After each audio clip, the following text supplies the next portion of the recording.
gufasha abakenyezi n'ugwaruka kwiteza imbere ngo ntibishoboka mu gihe hakiri abana usanga bagwaye indwara zifatiye ku gufungura nabi. Ni naco gituma urwego rw'umutambukanyi w'umukuru w'igihugu OPDAD Burundi dahengeshanya kuba hafi y'abana mu kubagaburira kugira ngo bagire amagara meza. Vyashikirijwe n'umutambukanyi w'umukuru w'igihugu Angeline Ndayishimiye kuri wa 28/0 umwaka wa 2022 Bujumbura muri komine Ntahangwa mu gikorwa cyo guha ifungurwa amarerero y'imfuvyi yo mu ntara zigize Burundi. Twari twiyemeje kugirira umunsi mukuru wa Noel n'umwaka mushasha amarerero yose y'imfuvyi ari mu ntara zitandukanye z'igihugu. No musi rero Imana yashikije indoto zacu.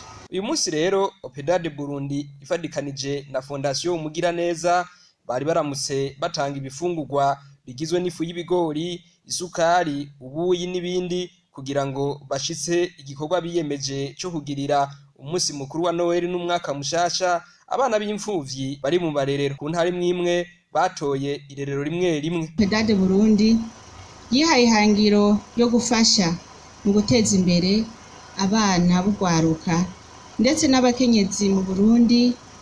Iryo terambere naryo rikaba ridashoboka amagara atifashe neza. Yaba umukuru w'igisagara ca Bujumbura eka n'umusaserodote yafashe ijambo ku izina ry'abarongoye amarerero y'imfuvyi. Ico bahurira ko bose no gushimira umutambukanyi w'umukuru w'igihugu. Nsubire nshimire bimwe bivuye ku mutima nyene icubahiro umutambukanyi wa nyene icubahiro umukuru w'igihugu cacu ciza cyo Burundi kuri uwo mutima w'urukundo kandi wa kivyeyi adahengeshanya kugaragaza mu bikorwa bitandukanye.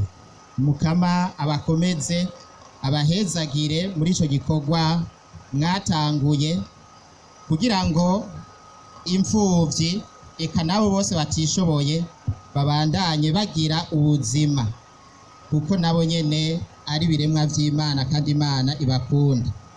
Ico tubasabiye ni muhezagiro n'imigisha muzoronka impera imwe Yezu agira ati ico cyose mwagiriye umwe muri abo bato bato tuvukana ni jewe mwakigiriye.